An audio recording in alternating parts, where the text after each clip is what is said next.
Welcome, friends, to another episode of I Want to Know. It's a big event for me, at least, that we're going to be doing our first hour-long or thereabout show. Because of the subject matter today is Frank Mentone of Pawtucket Times and of so many other things, including really the face of the town. So it's my honor to welcome Frank Mentone to the show. Thank you for joining me today. Thank you. It's been a long time coming, and I'm thrilled to have you. You do so many things in town, and you are one of my mentors when it comes to this type of stuff. When you used to do the show on Pawtucket TV a long time ago, and was it called Let's Be Frank back then? It was called Let's Be Frank, yeah, after the column that I have in the paper. Right.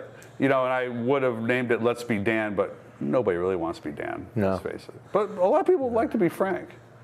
Yeah, some of them aren't so frank, though. They try and get away from being frank.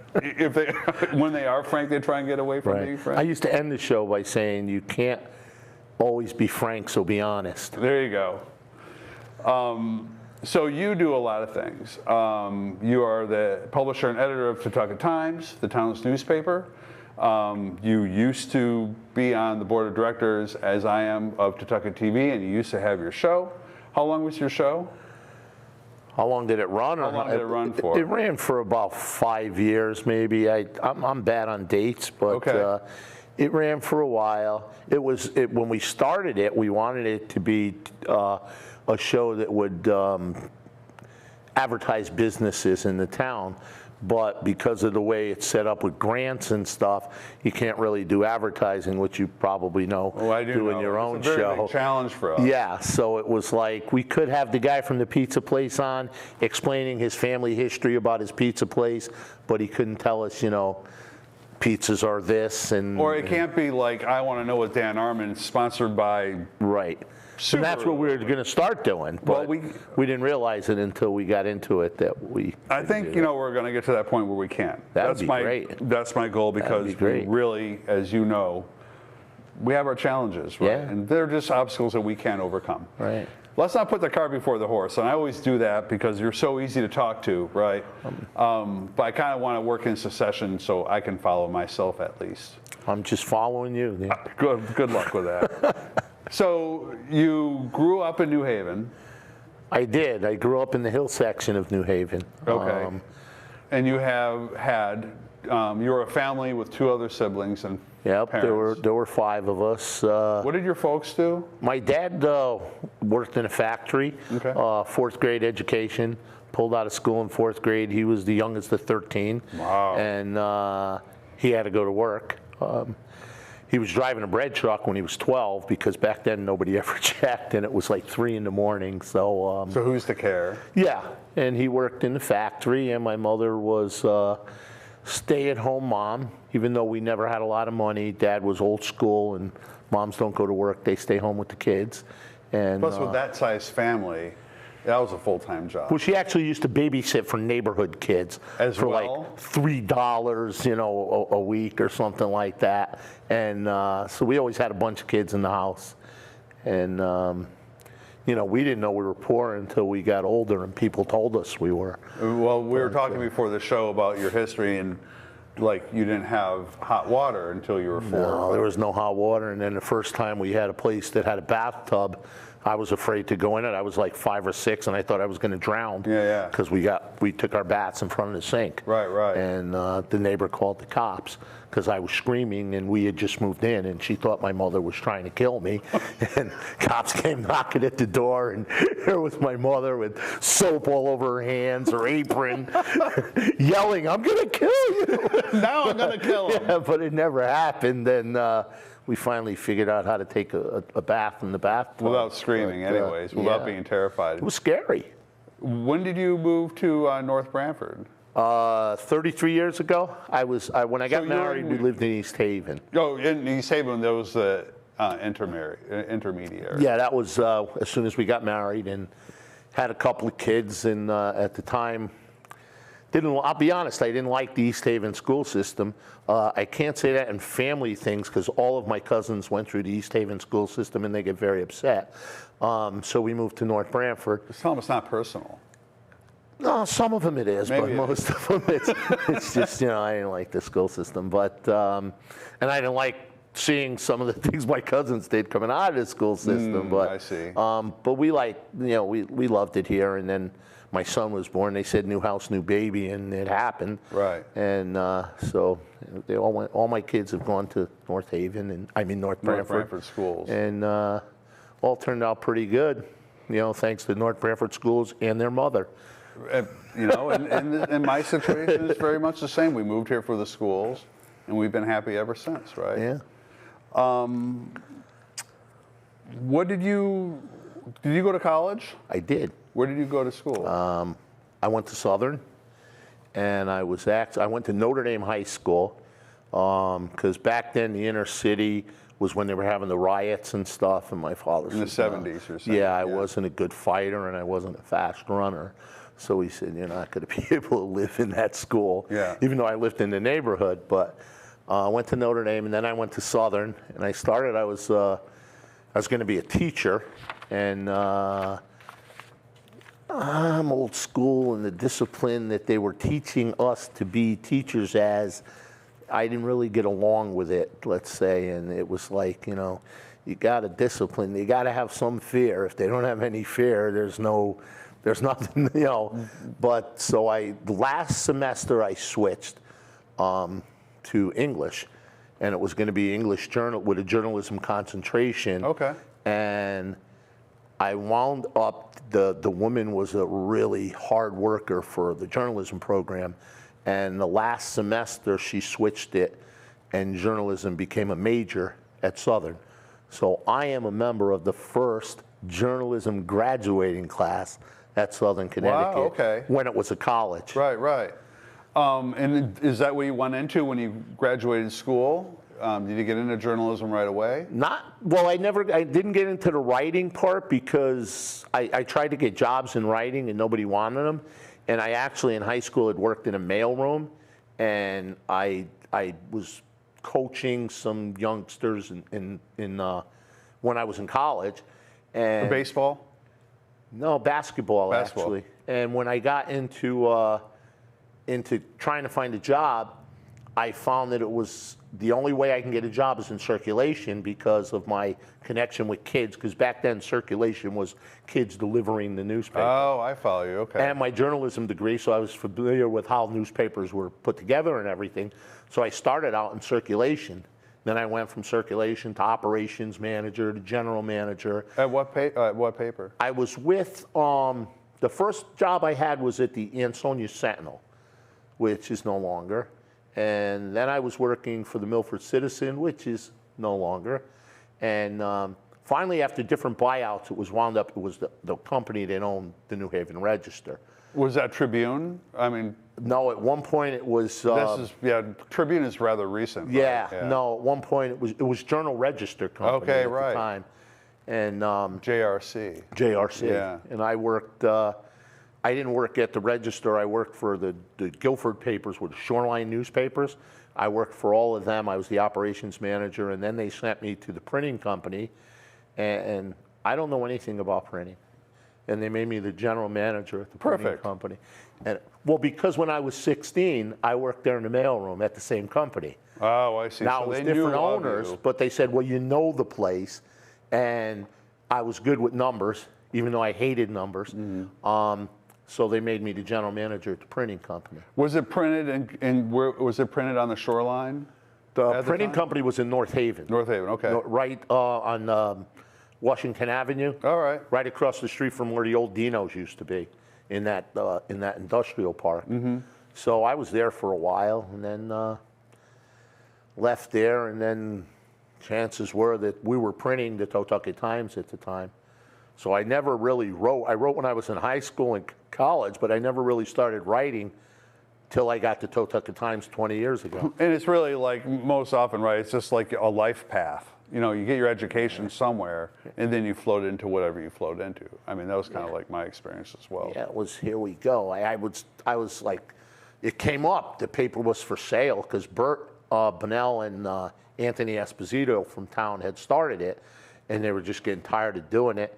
And I remember Bert's mother was always, when I took it over, you got to make it 12 pages. You got to make it 12 pages. I told Bert, he always had it at 8 pages. Well, 8 pages is easier, and it's a little lighter because I'm also my own mailroom. So I got to deliver them, but it's 12 a lot most of the time. In the summer, I go to 8. How many publishings do you do per year? It's bi-weekly, is it? Yeah, it's 26 every other week. And for the most part, it's mailed to all the homes. It's except for like two issues, right? Yeah, I cut down maybe even now, maybe 4 or 6, because the mail cost over $900 an issue. Wow. And the printing just went up again. That's over $700 an issue. Right. So I have to get $1,600 in ads. Right. Each issue is like $2,000. Yeah. Yeah. And your only source of revenue is ad space. Is ad space. And then once, the people have been very generous. Once in a while, we do the beginning of every year, I do voluntary payment. And, right. you know, people send in. I mean, you know, I ask for 10 or 20, and some people do. They send in $100, $50, which gets me through the year. Yeah, yeah. You know, I don't go on a lot of vacations with the profit. Right, I hear you. But it gives me something to do. And it's a labor of love. Yeah, it makes my wife happy because I'm not in her. Because you're busy. I'm busy, and I get to visit people in town all the time, and you know, I'm a pain, but at least I have an excuse. If I didn't have the paper, they'd be like, then what would? What's he coming in for now? You know. How do you gather ads? Like, how do you get customers? You know, do people just approach you, different pizza joints and that type of stuff, or do you have a reach out of some sort? When I was working full time, I used to have a gentleman who went. As a matter of fact, my first person who sold ads for me was Joanne Wentworth, all right, our former mayor, because she was running the chamber, and she knew all the new businesses that were coming in, and I'd give her a percentage of whatever she sold. And then once I stopped working full time, I go out and sell the ads myself. People do call from word of mouth, you know, new businesses come in, but I'll knock on the doors of new businesses, tell them who I am, and give them a rate sheet and tell them about the paper. And that's basically, you know, the way I get the ads. It's just me. I do the ads, I do the delivery. It's printed in Trumbull, so I have to drive to Trumbull, pick it up, and then come back. And it has to be, somewhere along the line, the post office decided that it has to be registered in Brantford, because Northford and North Brantford post office isn't big enough to register a third-class mailing. Oh, wow. Or they don't call third class anymore, because that gives it a bad name. Right. It's now called standard mail. Okay, right. And so I have to go to Brantford, give them the paperwork, pay them the check, then I have to drop off the bundles in the North Brantford post office and the Northford post office, the mail bags, and then the bundles that I go to the stores and the libraries and stuff. And a lot of people are getting spoiled, because the stores and libraries and stuff, I throw them out the window, because I'm not in the physical shape to jump to hop out and get into each store. So my wife's working part-time now. She sort of retired, and she comes with me, and when she comes with me, she's spoiling them, because she runs them into the, you know. So you're yelling from the car, don't get used to this. Yeah, it's not happening every week. But, you know, she likes to go to the library, see if they got any flowers that she can plant in the yard. And for most issues you publish where people get their news from. And Tutucket Times is numero uno. Where's Tutucket TV? On the opposite end of the spectrum. So at some point I want to figure out how I can tie this brand in with your brand so people can get some information through us as well. So we're not at least dead last. Yeah, it was hard when I was doing the show for a while, and it was hard, because it's I don't know what you have to do, because at the time I was doing it, I had the paper, and I put down what was going on and what was and I mean, it's important. It's better, you know, the paper, I don't know, maybe nobody's reading papers anymore, but for some reason they're still reading the Tutucket Times. I'd like to think it's because I do a wonderful job, but The smarter part of me tells me that there's other reasons. Well, you do a wonderful job, and it's convenient. I left that open. I was looking for a compliment at this point, so I said, let me throw that right out into it, and right? get one. So I'm on top of that, and it's convenient because it's in their mailbox. Yeah. They don't have to go to a store. I mean, where do you even buy a paper anymore? At a gas station. That's about it. There's no more magazine stores or anything like that, which I used to love. And as you're saying, right, like I would, the challenges are there. Like, you did this. You were my mentor, right? So you were doing this show, and I was like, I would love to do that.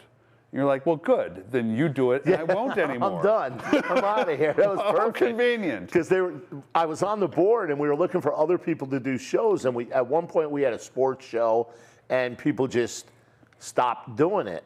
And it's the same old thing. They're not getting paid for it. I mean, so Dan does not get paid for this show, and they're doing it as a volunteer, just like town councils and stuff. They're all volunteering. Right, you got to do it because you love it. And after a while, you love it, but you don't anymore. And when you stop loving it, it's time to get out because now you're wasting everybody's You're not time. motivated, and people can sense that as well. And that's the challenge. This is great, and we would love to have more shows. At Tutucket TV. The challenge is scheduling. It's easy to find people with hobbies and that love stuff. I love politics, as you know, and I love people, as you know. But scheduling people is always a challenge. Yeah. And that was your challenge as well. I was at the point where I was having the superintendent of schools, the mayor, the town manager, and then whoever was running some kind of a function. Right. And Vinny Candelora was always willing to come on. Right. He was one of I liked to do the show with him because most times I didn't know what he was talking about, but all I had to say is, my guest is State Rep Vinny Candelora, and then I would just sit back and the camera would never come on me because you've probably noticed by now I have a face for radio, and so I liked when Vinny was there because the camera was on him mostly the whole time. Made it easy. Yeah, I didn't have to ask too many questions because he had all the answers before I even asked the question. But that was it. And then fundraising people who were, Lynn Reardon came on when she was running the run, the Matt's Mission run. And Food Pantry North Branford. Yeah, Food Pantry, economic development.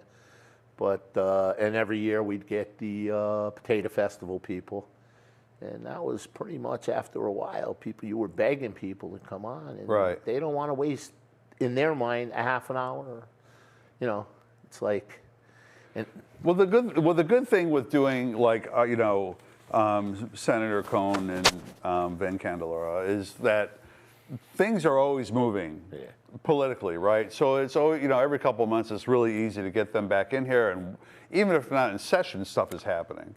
So they're really good to talk to. But as you're saying, right, the town manager, I can talk to Mike once every 3 months, and it's probably going to still be redundant, even though there's a lot of big ones going on in town, right? Like we have a new school in the works right now. We have a new police department in the works right now. What are your thoughts on those? I mean, those are big doings. I mean, we've been talking about a new school ever since I moved into town. And new police department, the police department that's being utilized now was from 72 or something like that. Well, fortunately, I don't visit the police department that often. Not that I know personally. I do spend a lot of time in the school, and it's long coming. And I might have been one of those, I guess you would call me a retiree now because I work part-time, but I'm done, and most of the retirees did not want this coming in because of the taxes. I don't mind paying higher taxes if I'm seeing a bang for my buck. Absolutely right. If my taxes are constantly going up and the school is falling apart and the police department can't put a guy in jail because you can break the bars as if they were, paper mache. Right. And it's like, okay, let's do this and let's do it quick and let's do it right. Let's plan on a 100-year building. Yeah, I mean, they were talking at the beginning, and I was pretty confident in our people that it was going to be a new school. But remodeling the old school, and it's like, we need a new school. Come on, let's get, everybody around us has a new school. Right. you know, and why can't we? So I'm glad we're getting it. I mean, my kids are all out. I put 3 kids through North Branford school system, and the last one graduated in 2008. But it's time, you know.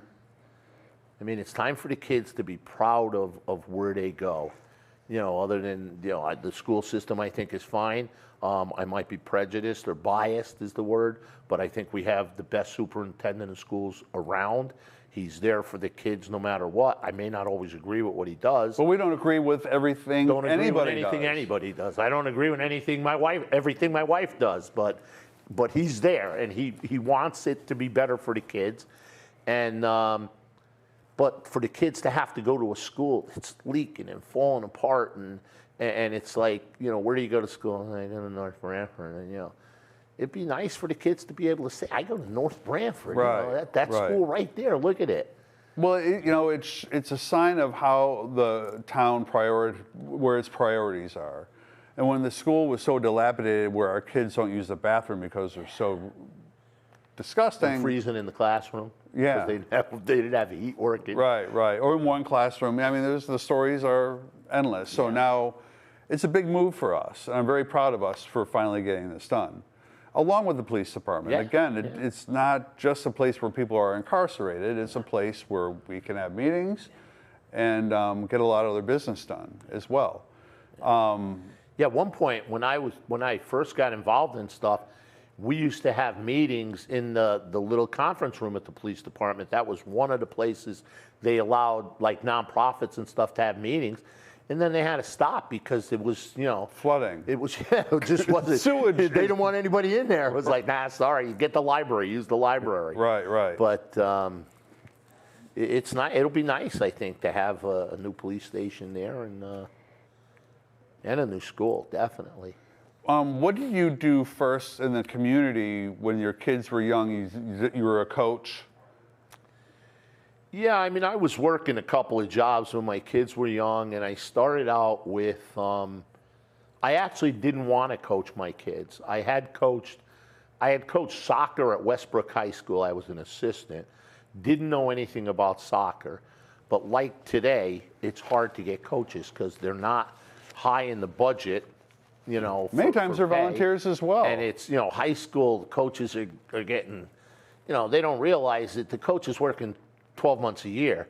I mean, I'm a volunteer now. I stepped down last year and became a volunteer because I thought that I was getting too, I wasn't in the shape to do what I had to do for young kids to teach them how to play basketball. I have it up here.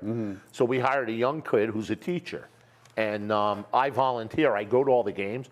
I go to all the summer games to check out the kids, to see how they're playing, to let them know that somebody from the high school is there to see them and, you know, how are you doing? Are you getting along in the summer? Do you have a job? Do you know, it's more than just showing up on the baseball field and saying, catch the ground ball. It's developing relationships. And we have a good program. We have like 35 kids in it. But when I started, I didn't want to be bothered with coaching my kids. Right. And it started with my daughter. They had a softball program, and she started getting interested. And they put an ad in that they were looking for someone to coach softball. So I knew a couple of guys that were in the hardball end. And the guy says, we don't know what we're going to do for softball because nobody wants to coach. Do you want to coach softball? I said, plus it's my daughter. She's going to be crying all the time. Right. You'll never hear the end of it. So I called up the guy. He says, all right, I'll coach a team. He says, and you'll run the league. I said, no. What? I'll This run is the not league. what this No, phone no. call is all about. He said, well, and back then it was sad that it was the old boys' school, and Little League was for boys. And he basically told me that if you don't run the softball program, we're not having one. We're just going to have the boys program. And I said, well, that's not right. That's not good. So that's how I started. I started running the girls program. And then, you know, later on I was coaching the middle school, which was a volunteer job at the time. Now it's still a volunteer job. You get a stipend, but it's not worth the gas that it takes you to get. Sure. It's for the coffee. And it was funny because when I was coaching the middle school team, they then decided that we had to be certified, and coach has to go for 15 hours every 5 years, and CPR, first aid every year. And I went to the thing, and the guy's giving the speech, and he's one of the lessons. The first part, you have to go to like an 8-week course. And one of the lessons is never put kids in your car. So I raised my hand. You know, sometimes I'm shy, so I shyly raised my hand. And I said, sheepishly. I had a little problem with that. He said, what?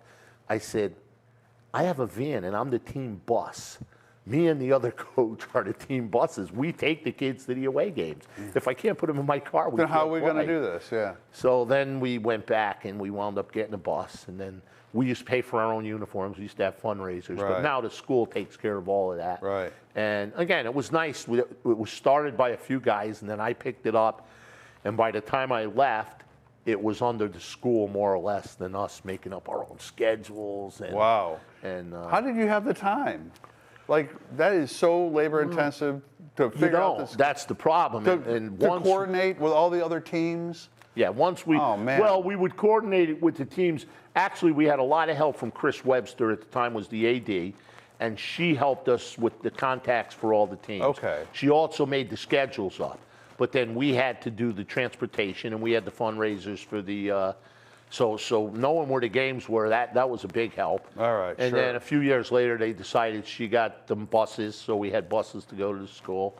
And, But you still had to coordinate fundraisers. You still had to handle staffing. yeah. And they Something fell. I don't they know. still, We're falling apart. they still, nobody came out the door, so we're okay. Nobody We'll just fell. keep talking. Beck, I hope you're okay back there. So, you know, we still have the 8th grade program, and we still have the high school program. When I was coaching the 8th grade, my son was a freshman, and they asked me if I would coach the freshman team. And I said, no, I really don't want to. I said, he's out of 8th grade now. It's time for him to do it on his own. And I don't want people saying, because I was feisty back then, and if people start saying, oh, your son's playing because you're the coach, Favoritism. we this might have had and a that. problem. Right. So I said, no, I'll stay. So the next year, he was a sophomore, and he started as a freshman. He started every game varsity. So the next year, they lost the freshman coach again, and they said, do you think you can come in now? So I asked them for permission. I said, Okay. Frank, look, this is your ball game, Yeah. not mine. You want me to stay out of the way, I'll stay out of the way. And he says, no, I'm starting varsity, he says. And I says, yeah. I says, now they're probably going to say they hired me because of you, not that they Right, hired vice you versa, because-" right. So, and then I... Obviously, no favoritism now, though. Right. I mean, that was a big Right. concern. And I wouldn't coach him. Right. I said, I'll coach anybody but him if he has a problem. And to this day, we laugh because the guy that I'm coaching with now at the high school, we've been together 15 years. And we laugh because at the banquet, I was MC in the banquet, and all the kids got up and they thanked their parents and they thanked the coach. My son thanked the coach and not me. And he says, the best coach I've ever had. And I'm sitting there Right. like going, wait a minute, I coached you. But we still laugh to this day because he's getting married in October, and he invited this coach to the wedding. I hope somebody thanks you then, at least. Yeah, he appreciates, you know, it's funny that he loved this guy. And Billy's good. He's good with the kids to this day, 15 years. Wow, okay. He's been at the high school. So. Did they have to take time off because of this COVID deal that we're living through, or did they continue? Well, we lost the whole season. Yeah, okay. And Everybody did, I guess. unfortunately, it was probably going to be the best season that because two of our junior pitchers, one made All-State, one made All-Shoreline. So we were going to have them as seniors, and we had like 5 pitchers. We were going to be good. Right. And this past year was supposed to be rebuilding, and we wound up going into the quarterfinals for the states and the quarterfinals for Shorelines. So it was, we had a good young team, probably the nicest group of kids that I've coached since I've been there. Great bunch of kids. And the senior, we don't have to coach. Because if a kid comes in the dugout and does something wrong, before I get a chance to yell at him, the senior's in his face, which is nice because they're getting it from their peers. And everybody's in this. Everybody's. And we're not getting in trouble. Yeah, right. And no parents You are can't yelling. yell anymore. Right, It's not right. right. That's abuse. Yeah. So, when did you start? You know, you are on a bunch of boards and commissions, right? Or a bunch of boards at this point. No. The Ed Foundation. I'm on the Ed Foundation. That was Bob Wolf was the superintendent of schools at the time. Okay. And I think he asked me to be on the Ed Foundation because of the newspaper. I see, okay. And he figured he'd get a lot of publicity out of it. And he knew I was running the Little League at the time. And so he knew I was involved. And so I was there. And then Marie Diamond, who's on the town council, was the chairman or the president. And she got selected to be on the Board of Ed. And she thought it would be a conflict of interest. I, to this day, don't see why it would be or why it would have been, but she decided she couldn't be the president anymore. And it's one of those things where I like to think that I run a lot of these boards because everybody wants me, but when I think about it in reality, I run them because nobody else wants to do it. And, you know, and I have nothing to do, so... Well, people are happy you doing it. I mean, yeah, you handle the events, which are always a big success. Yeah, we're having we're finally, hopefully, Yeah, throwing the promotions COVID now. stay away. We're having our Shining Star Dinner. It's the Alan Davis Shining Star Dinner. And we're honoring Dave Palumbo and Marcia Onofrio and Tom Smith. And it's going to be October 7th. And, you know, hopefully we're going to be able to have it again. It's going to be a horror show because we sold tickets in March of last year. And we still have the tickets, and we've got names down, and so we got to go through that. But we run 3 fundraisers a year, and they all involve kids. And then with the money, we give grants to teachers at the high school. And it's basically for things that the high school budget doesn't or can't cover. Okay. So, and I'm proud of, you know, we have a small group, but we've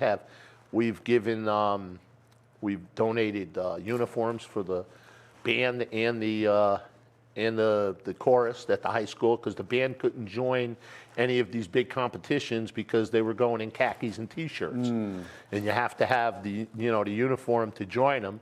So, and they've been in a lot, they've done well in some of the competitions. We donated an outdoor classroom at Jerome Harrison.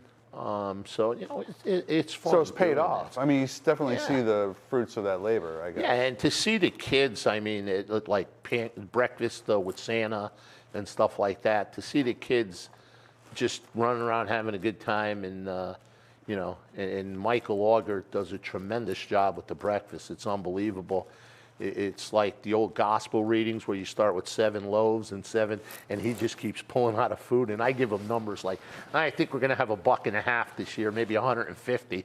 And now I come in and I go, Mike, I think there's like 250 people here. And he goes, don't worry about it. We're covered. Yeah, we're covered. And, you know, Anthony Esposito used to walk around and go, Frank, the fire code.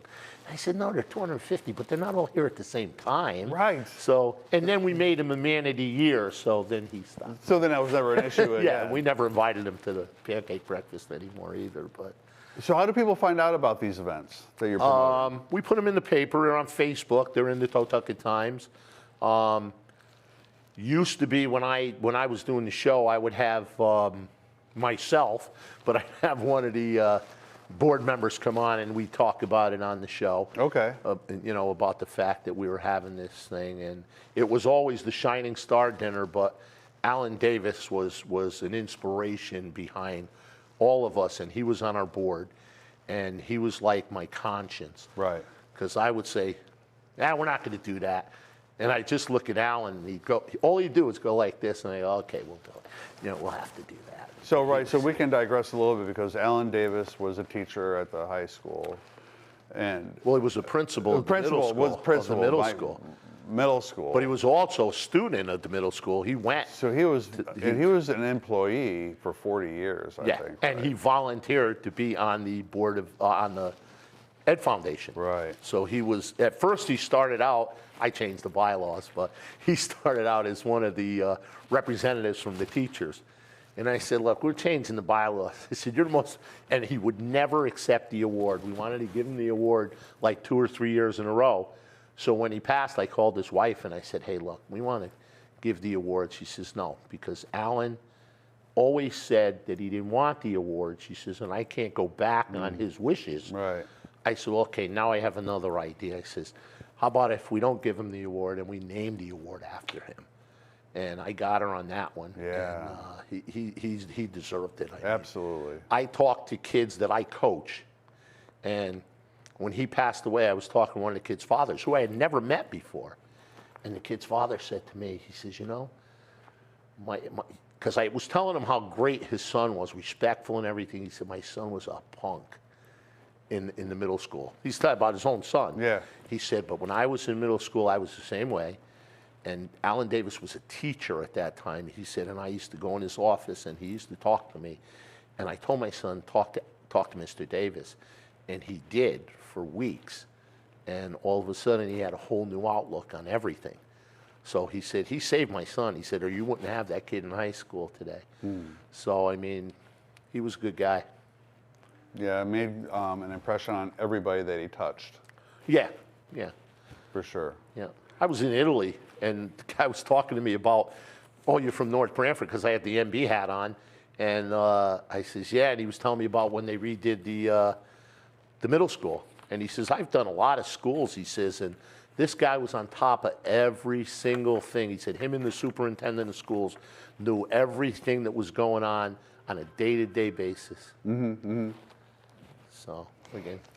Okay, well, now somebody's calling. So that's the problem with doing an hour-long show, you know?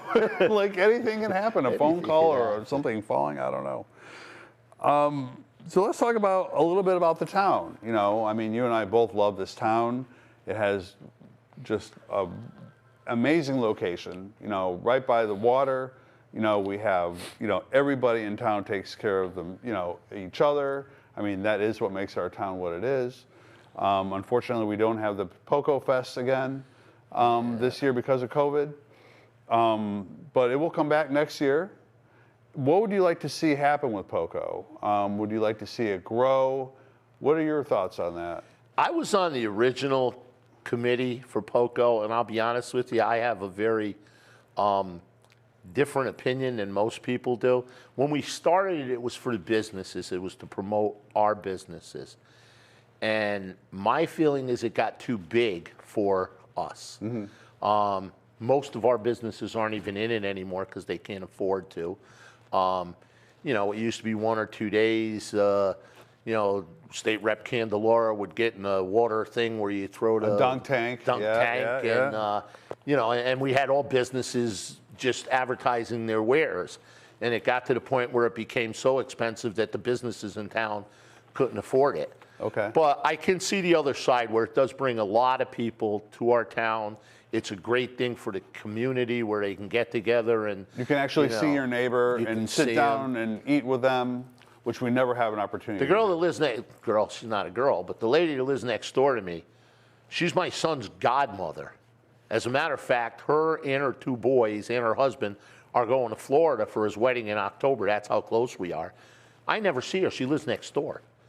Because, you know, we're doing our thing. Doing our lives, and right? the kids are gone, so it's not like we can go over. I see her at the Potato Festival. Yeah. You know, we have some corn or something, and so, I mean, I think it's good for that. I don't know how much bigger it can get. Right. I like the fact that it gets a lot of volunteers together I mean, you need to get volunteers together. I mean, a small town, a big town, it starts with volunteers. Absolutely.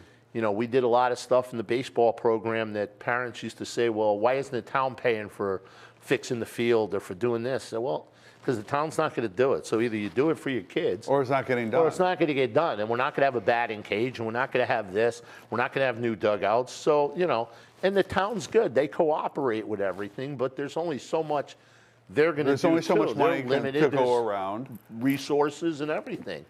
And it's tax dollars is what it is. So we... But I think volunteers, you know, my mother used to tell me, you volunteer. I used to say, people are talking about me. Well, if they're not talking about you, you're not doing enough, she'd say. So, you know, we started volunteering at school things when we were in 4th, 5th grade. Right. You know, here's a broom, go sweep the floor. Right. You know, and if you said no, I put this in my column one day, if you said no, she would teach you how to sweep the floor with the broom not in your hands in a different part of you, but you would know how to sweep the floor. You would know how to clean a floor. Yeah. So. What would you like? So you've been in town a long time. Yeah. You've seen some changes in town. What do you think the town could do to move into the future, right? Like as far as economic development is concerned, growth is concerned, encouraging families to move here and live here and enjoy the new school. Well, that's one of the things. I think the new school does encourage people to live here because if you're thinking of, I mean, we were thinking of moving here 33 years ago, and the school was old then, but it wasn't as old as it is today. Torn down as it's been the last few years. And it's like you drive through, and that's, if you're driving through with kids and you want to bring your kids here, you got to see a school that's in good shape. You can't say, oh yeah, look, I'm going to send my kids over there and hope a brick doesn't fall on their head during the middle of class. Well, not only that, but it's about technology, preparing them for the future, right? And we have to be prepared to do that. We have to have the tools at our disposal to do that. And I think that, I think our government, I was an advocate of the 9-person town council, but I think it's something that's got to be addressed. I mean, this isn't out of school. I heard it from good sources that the election for November is going to have, the Republicans are going to put up 6, and the Democrats are going to put up 3. It defeats the purpose of an election. People have no choice. They both put up 6, and the 9 people win. Right. Well, now you don't have a choice. Right. So what's the sense of having the election? We're just spending $10,000 on an election, on a foregone conclusion. Right, because they're all in. And it's just, to me, I don't know, maybe it is. I always used to say, no, we got the best in North Branford because we do it this way.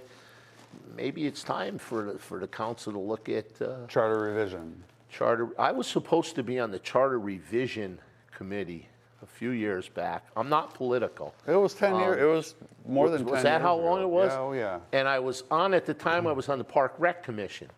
So they told me that to write up a thing of what I thought for the revisions, and they put me on the committee.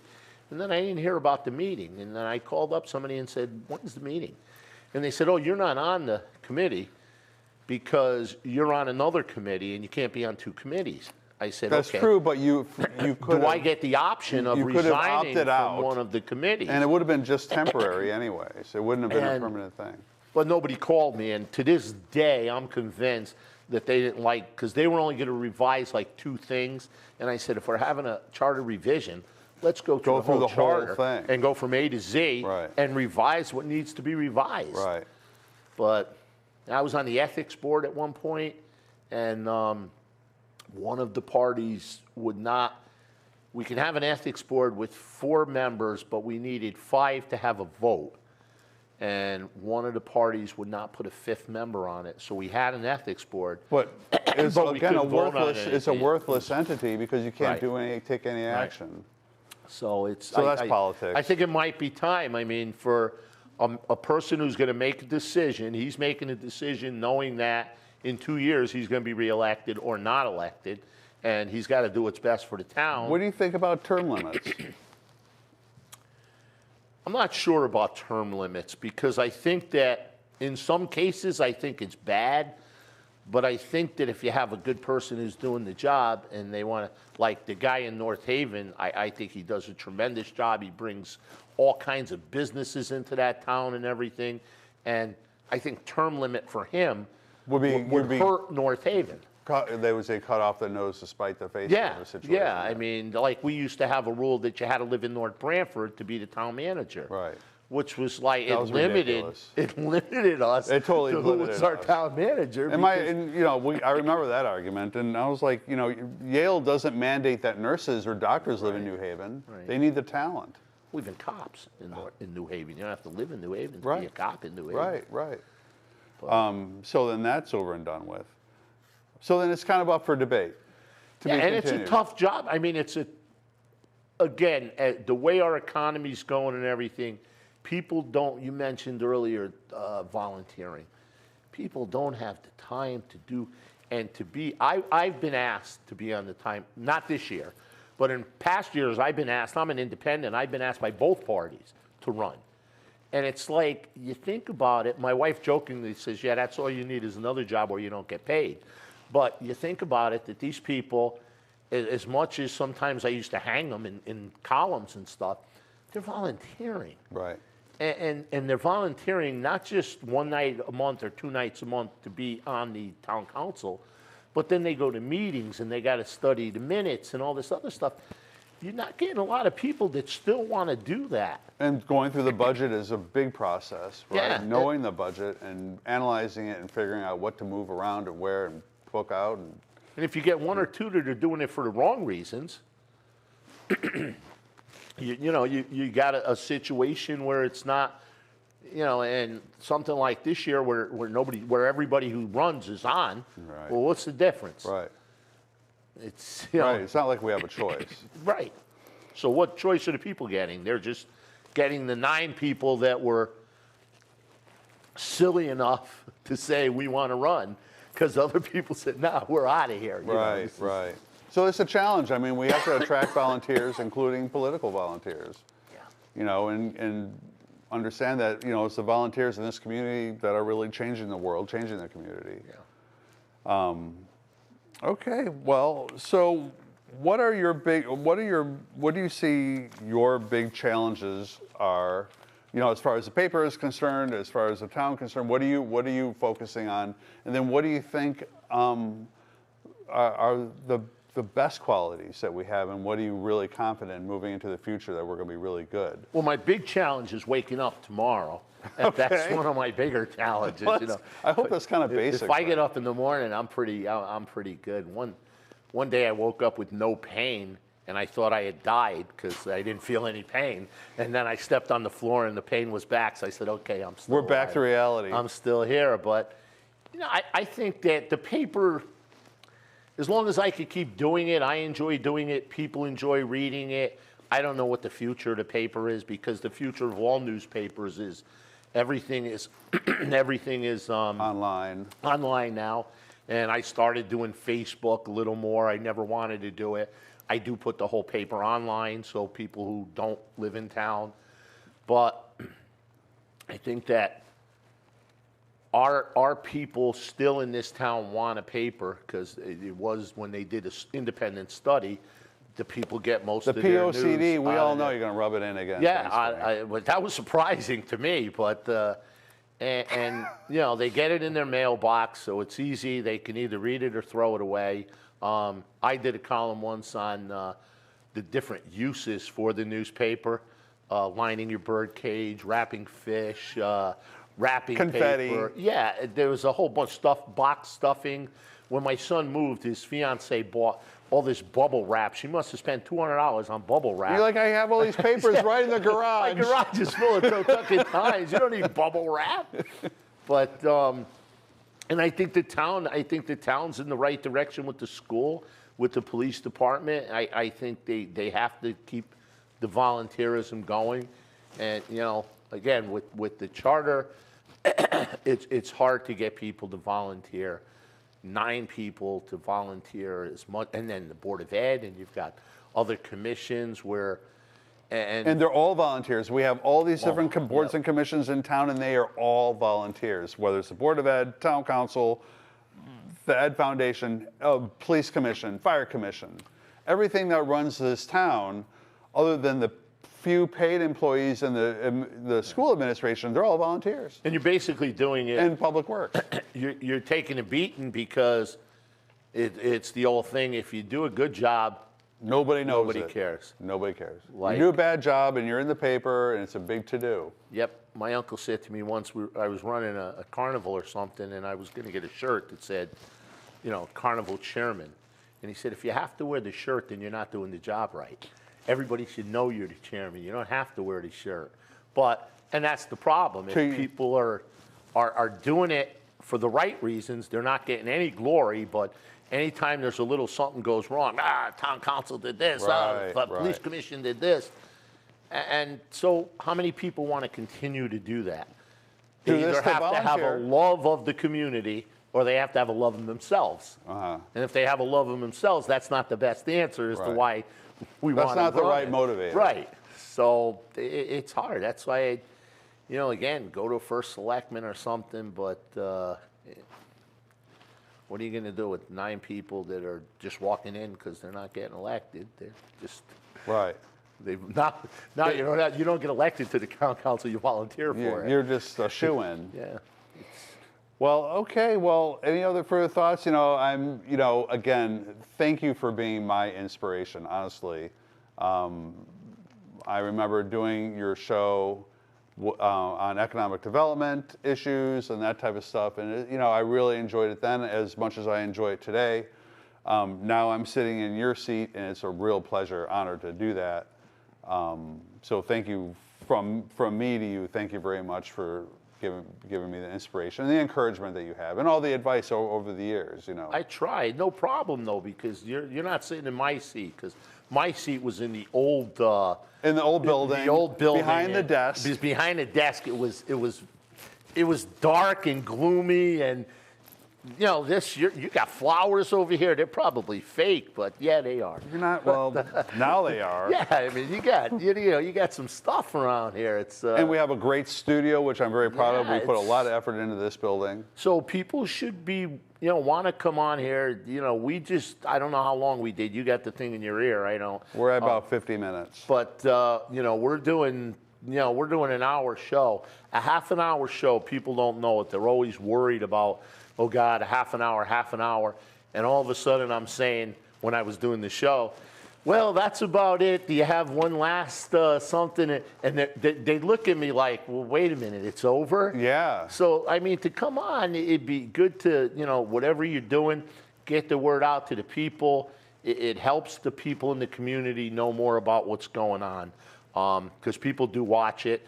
I used to have people stopping me. Again, I joke about my face for radio, but people used to stop me and say, did you lose weight? Did you gain weight? Did you? Yeah, one lady stopped me and complained because the table that we were sitting behind, the desk, whatever it was a table with a black cloth on it. It was crooked. And I should tell my setup man, she said, that you have to make sure that's straight. So I said to her, well, I'm going to be honest with you. It was probably straight when we started. And because of me sitting nervously going like this, I probably made moved it around, yeah. I said, but thank you. I'll remember that next time I'm doing the show, not to move my hands on it. But I said, people are watching the show. They're paying attention if they're micromanaging to that But part. it's just like everything else. Very few of them told me the show was great. They all told me, what was wrong. Right. The thing was crooked. Right. One guy called me to say that I was coughing, and I should, have the cameraman go to the other person when I'm coughing. Well, you made, before we were talking, you made some good points which reflect my experiences. Like, I watch this as immediately when I get this sent to me, I'm like terrified of what I've done and said and how I looked and all my ums. I'm like, fabulous for some reason. I don't know why. Exactly. See, there people. You go. See? That's why I never watched. You said you never watched it because of that. I did the first show with the mayor. I started to watch it, and I was starting to correct myself, and I said, I've gotten through all these years of my life being me, who I am, not my daughter says you don't have a filter. I said, no, I have a filter. I just don't care to use it. What I'm thinking is what I want people to know I'm thinking. Right. If I start doing a filter, then I'm not me. I'm somebody else. So I says, I can't watch it because I would say, oh, I said this too much, or I said that. And then I'd be doing Jackie Gleason at the next one when he used to go, Armin. Precisely. So I said, I'm not watching it. I have never seen one of my shows. Really? Never seen one. I got the tapes. I think I finally threw them all away when I was cleaning out my desk a few years ago. But I had all the tapes for all the shows, and I never watched one of them. Right. I mean, I would totally lose sleep over it, but now I just have to be true to me, right? Yeah, it's your show, and people want to watch you. They don't want to watch some fake image of you. Right. Plus, I used to look at it, and I want to remind people today that you always look about 50 pounds heavier on the television. So I'm really a lot skinnier than this, and yeah, I'll vouch for that. Yeah. Together, Dan and I stand together, and we're the number 10. And you guys can figure that out on your own. But we'll get a broad shot at some point. I used to tell Scott that when we used to walk down the halls at the school to do he's there we are. There's 10. There you go. There's the 1 and the 0. All right. Well, everybody, Frank, again, thank you so much for doing this with me. My pleasure. I appreciate everything you do for the town, the community, and you're just wonderful. Thank you. Thank you. Thank you. And thank you, everybody, for watching another episode of I Want to Know. If anybody has any suggestions of who we could interview next, please email me at danarminnb@gmail.com. And hopefully we'll see some of my future interviews in the little corner of the paper. There you go. In the near future. Yep, we'll let them know. Thank you, everybody. Be safe, and we'll see you next time.